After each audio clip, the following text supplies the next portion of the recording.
Hey everybody, welcome back to the channel, where we are working on our 30-day challenge to turn around my business and make it profitable. I need to apologize for the delay since the last video. I got sick and was out for a few days, and then I had a few personal matters come up that left me unable to continue working on the series. But I'm happy to say that I'm back, and I'm excited to jump back into the channel. On the last video, we had just completed day 8. Now, unfortunately, the initial month that we had to complete this challenge has come and gone. So, moving forward, we will continue the series as a 30-day challenge, although not consecutively, but as a challenge where we have 30 days allowed to work on the business. With that, we are now on day 9 of 30.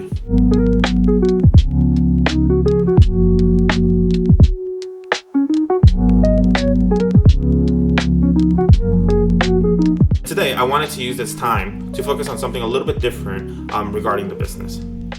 I wanted to look and understand what our goals are for the month.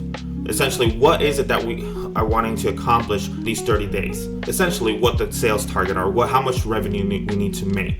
Meaning, what would be our break even in order for the business to become profitable and stop losing money. So I'm going to go through our expenses and costs today and to have an understanding of how much we need to actually sell in our site plans in order to become profitable by the end of the 30 days.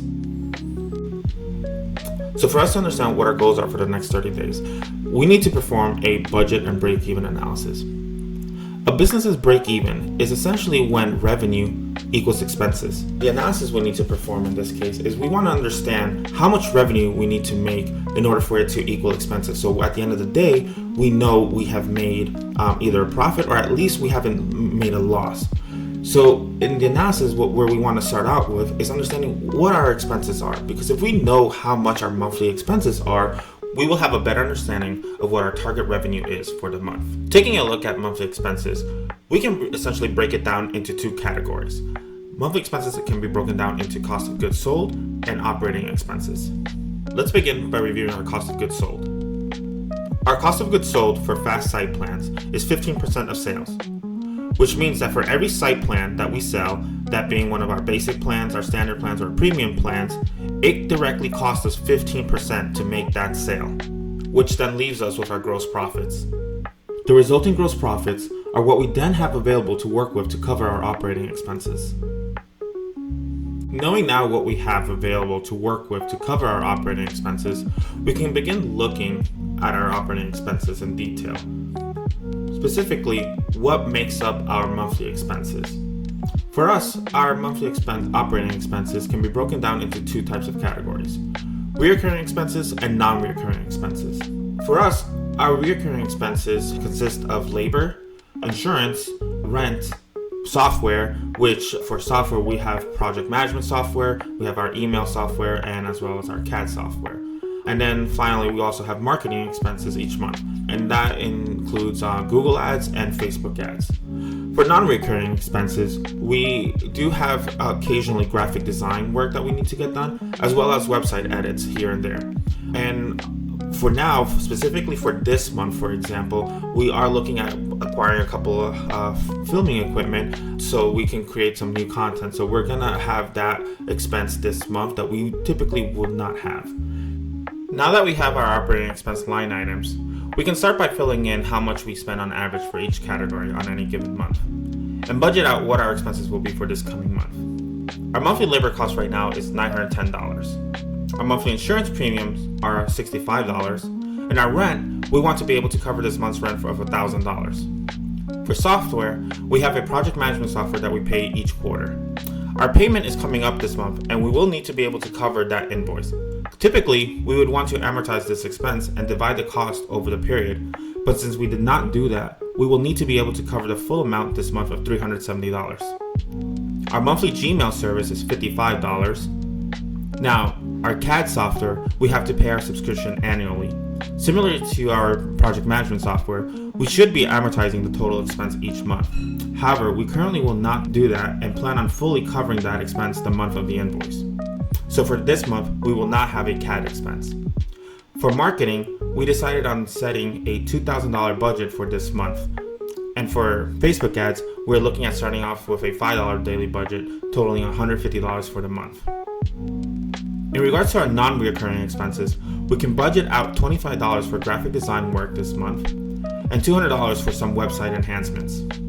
And we're looking at approximately $300 for filming equipment. Looking at our totals, we see that our recurring expenses comes out to $5,550 a month, and our non-recurring expenses for this month comes out to $525. This puts our budget for operating expenses for this month between $4,550 and $5,075. Now that we have a range for our operating expenses for the month, we can return to our break-even analysis.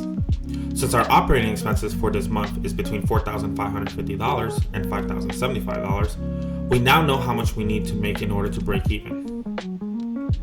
Our next step in the exercise is to understand our revenue target for the month, and in our case, we want to know how much gross profit we need in order to cover operating expenses. In order for us to set an appropriate gross profit for the month, we need to understand the gross profit at the product level. So what we want to do is we want to understand the gross profit for each of our products. So our products consist of 3 separate site plans. We have our basic, standard, and premium site plans. The gross profit for each of our plans is as following. For our basic plan, it's $59, standard plans are $85, and our premium plans is $110. In any given month, we sell about 15% of our sales are basic plans, 50% are standard plans, and about 35% are premium plans. We know that our operating expenses for this coming month is between $4,550 and $5,075, and we are going to look at the upper end of that budget. So knowing our sales split, if we apply our sales split to that operating expense budget, we know that we need to make, in terms of sales target for the basic plans, we need to make $761, $2,538 for our standard plans, and $1,776 for our premium plans. We can determine how many units of each plan we need to sell in order to reach those sales targets. So that being said, for the basic plans, we need to sell 13 plans. For the standard ones, we need to sell 30. And for the premiums, we need to sell 16. Our resulting gross profit from these unit numbers in sales gives us about $5,092, which does put us over our operating expenses, resulting in us not having a loss this month. Now that we have a clear picture of our gross profit target, we can take a step back and finalize our break-even analysis for the month. We know that our monthly expenses come out to be around $5,075, and in order to cover our budget, we have determined our sales goals for the month. Based on our historical data, we have a unit target for each of our plans and what our gross profits will net from these sales, resulting with a profit at the end of the month. So all in all, we now have a clear picture of what our 30-day goals are for the business. So now we have a better understanding of what our goals are for the next 30 days. We have a better picture of how many units we need to sell of each of our site plans in order to be able to break even and cover those approximate expenses that we were able to calculate. That being said, we're already on day 10 of this 30-day challenge, so about a third of the way in. We've also already spent about half of our marketing budget. Because of that, we should be halfway through our goals set for the month. And as we saw, our goals for this month for basic plans are 13 sales, standard plans are 30 sales, and premium plans are 17. The issue though is that we're nowhere near that. As of now, for being on day 10 of this project, we've only sold 6 orders. We've sold 4 premium and 2 standard. The only upside here is that we have had a few pro plans, so projects that we've done with our professional clients, so our contractors and builders. That will help fill the meter and the gap that we have, but that's still leaves us a huge gap that we need to be able to mitigate and fill during the remaining 20 days that we have. So with that, we know we have a lot of work ahead of us, and we know that there's some things that we can change and we can fix. So with the remaining 20 days and the half of the marketing budget that we have, we really need to focus and start getting things moving so that we can achieve that goal, so we can achieve that break even that we've set up and reach that sales target that we've set out for us for this 30 days. Thank you again for sticking around and coming back to the series. Apologies for the hiatus and for being out for a few weeks. I really appreciate for you guys coming back and joining us again with the series and continuing on where we left off. I'm really excited to see where we continue on from here. As you saw there, we have a lot of challenges ahead of us, and we have 20 days now to work on them and fix them up. So I'm excited to to see where this leads us and to see where we end up after the 30 days ends. So if this was enjoyable for you, if you found value in this and want to continue watching us and want to continue with us in this series, please consider liking and subscribing. It really helps us out, and I'm excited to see you again in the next one. So with that, catch you guys on the next one. See ya.